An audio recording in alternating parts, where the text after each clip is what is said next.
We are now moving into the financial appendix section for a deeper dive into the numbers.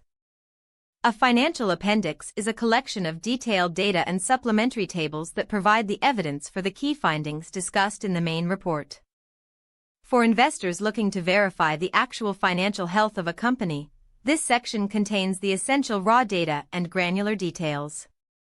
As indicated by page number 26, this follows an extensive analysis and provides the specific statistics needed to validate our market outlook. Let's examine the specific signals these detailed datasets are sending to the market. Let's analyze the changes in Upstart's asset structure and growth strategy through the condensed consolidated balance sheet.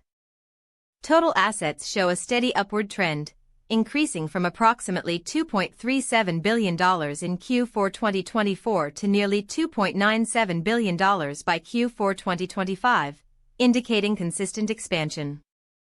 You will notice the term fair value frequently. This refers to the estimated price at which an asset can be sold in the current market, providing a more realistic valuation than historical cost. A key highlight is the loans at fair value line item, which peaked at over $1.2 billion in Q3 2025, reflecting an aggressive expansion of the lending portfolio followed by a slight stabilization.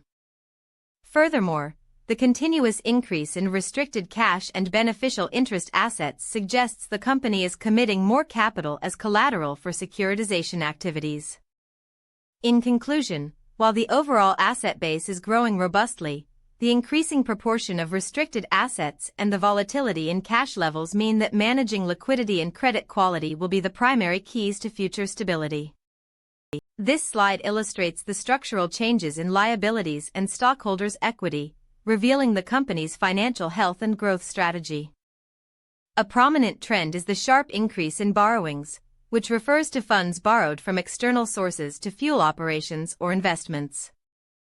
Borrowings have climbed from $1.4 billion in Q4 2024 to over $1.9 billion by Q1 2026. While this suggests aggressive capital raising for expansion, it also implies a rising burden of principal and interest payments. Looking at the stockholders' equity section, the accumulated deficit, which represents the total net losses incurred since the company's inception, showed a narrowing trend through Q4 2025, signaling improved profitability, before a slight uptick in Q1 2026. Overall, the balance sheet reflects a strategy of leveraged expansion. As the debt ratio increases, managing financial risks amid changing interest rate environments will be the primary challenge for the company moving forward. Looking at Upstart's condensed consolidated statement of operations, we can analyze the company's profitability and cost structure in detail.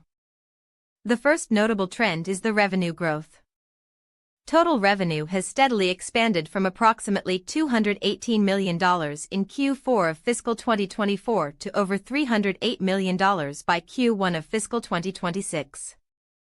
It is particularly positive that fee-based revenue, the core income stream, is driving this growth. Here, we see fair value adjustments, which refers to revaluing assets on the balance sheet to reflect their current market prices. On the expense side, sales, marketing, and engineering costs are rising alongside revenue. While the company successfully turned a profit of $31.8 million in Q3 of fiscal 2025, it is important to note the return to a net loss of $6.6 million in the most recent quarter, Q1 of fiscal 2026. This shift occurred because the increase in operating expenses outpaced revenue growth during that period. Additionally, expenses related to convertible notes are present, which are interest costs for debt that can later be converted into shares of stock. Overall, while the company is scaling its top line, achieving consistent profitability through better cost management will be the critical factor for future stock performance. Let's examine the detailed revenue breakdown of Upstart. The first point of interest is the robust growth in fee-based revenue. Platform and referral fees have steadily risen from approximately $150 million in Q1 of fiscal 2025 to over $224 million by Q1 of fiscal 2026. Platform and referral fees are the primary income generated when loans are facilitated through Upstart's AI model. This increase in fee revenue suggests that the platform's utility in the market is expanding, serving as a positive signal that the business model is scaling effectively.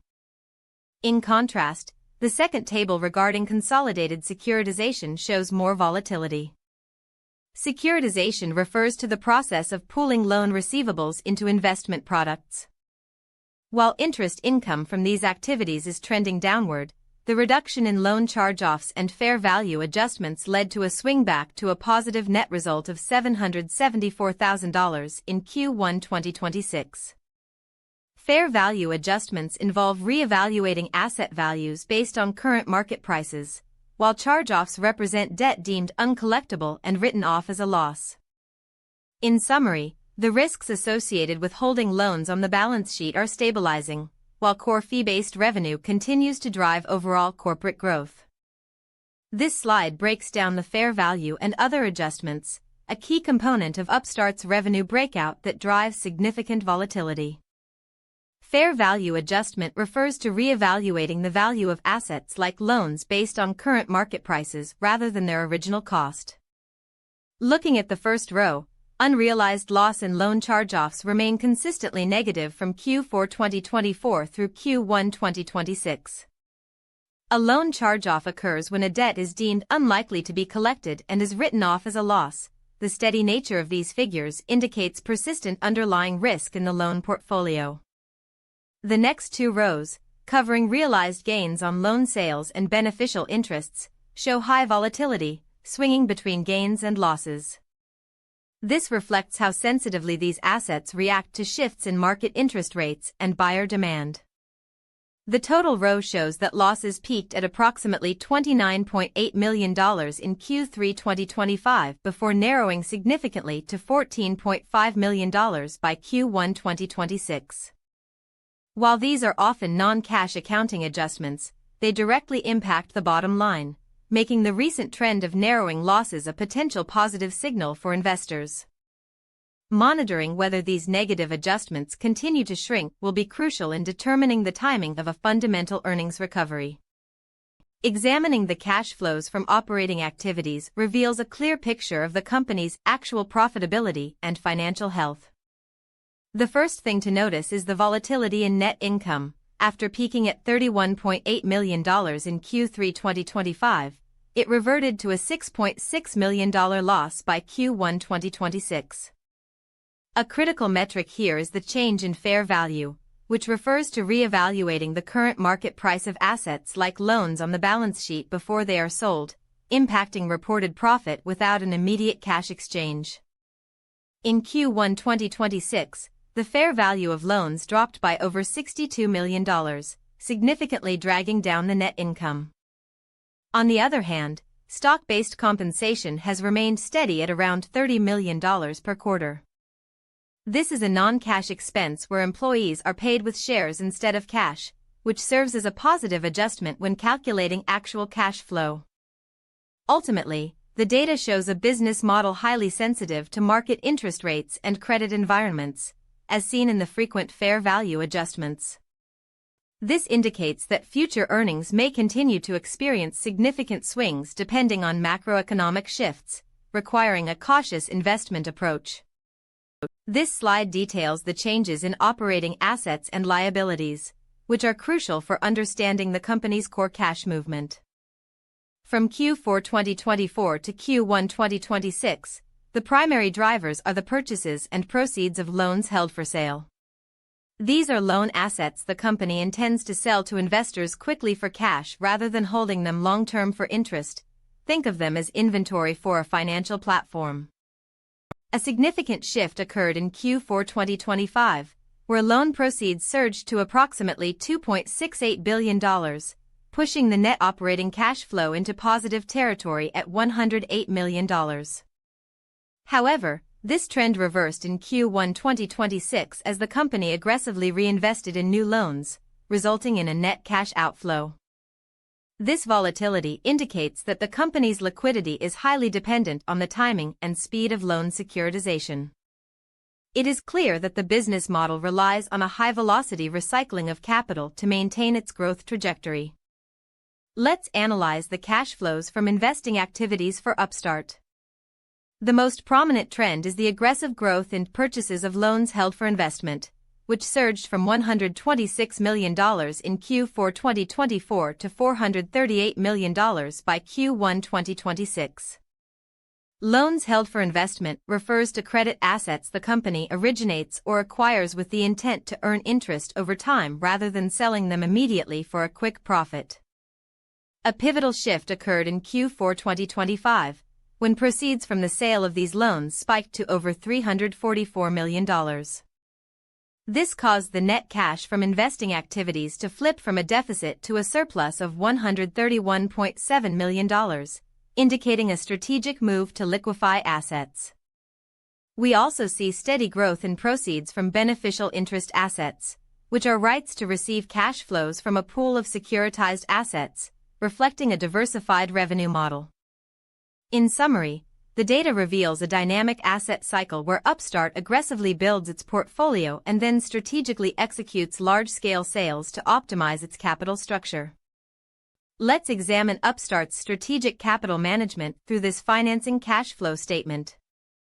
A key highlight is the $678 million inflow from convertible notes in Q3 2025. Convertible notes are debt instruments that can be converted into equity, allowing companies to raise capital at lower interest rates than traditional loans. This significant liquidity injection suggests a proactive move to secure growth capital or optimize their debt structure. Notably, in Q1 2026, the company allocated $100 million for stock repurchases. A stock repurchase involves a company buying back its own shares from the open market, which is generally viewed as a strong signal of confidence in the company's value and a commitment to shareholder returns. Ultimately, the ending cash balance remains robust, moving from $976 million in Q4 2024 to $931 million by Q1 2026. This trend demonstrates that despite substantial debt repayments and shareholder payouts, the company is maintaining a solid liquidity cushion, reinforcing its financial stability for investors. Let's analyze the reconciliation of non-GAAP financial measures, which bridges the gap between accounting figures and actual business performance. Non-GAAP refers to financial measures that exclude non-recurring or non-cash items from standard accounting to reveal a company's underlying core performance. Starting with revenue, we see steady growth from $218 million in Q4 2024 to $308 million by Q1 2026. However, net income exhibits significant volatility due to non-operating factors like stock-based compensation and gains on debt extinguishment. The most critical metric here is adjusted EBITDA, which stands for earnings before interest, taxes, depreciation, and amortization, further adjusted for specific items to serve as a proxy for the cash flow generated by core operations. This figure peaked at $71.1 million in Q3 2025 before dropping to $40.4 million in Q1 2026, indicating a slowdown in profitability. Notably, the adjusted EBITDA margin halved from 26% to 13%, suggesting that cost management efficiency will be a key variable for future investment decisions. This data clearly underscores the importance of monitoring cash flow volatility even amidst top-line revenue growth. This slide presents the reconciliation of non-GAAP financial measures, providing a deeper look into the company's underlying profitability. Non-GAAP refers to adjusted financial figures that exclude one-time expenses or non-cash items to better reflect core business performance. Looking at the net revenue from fees, there is a clear upward trend from $199 million in Q4 2024 to $277 million in Q1 2026. However, it is important to note that the operating margin, which peaked at 9% in Q3 2025, shifted back to a negative 3% in Q1 2026. This decline was driven by a significant increase in engineering, product development, and administrative expenses. Specifically, the contribution margin, which represents the ratio of revenue remaining after deducting variable costs, dropped from 61% to 50%, indicating a decrease in operational efficiency. In conclusion, while top-line growth remains robust, the ability to manage rising operational costs will be the critical factor for future market performance.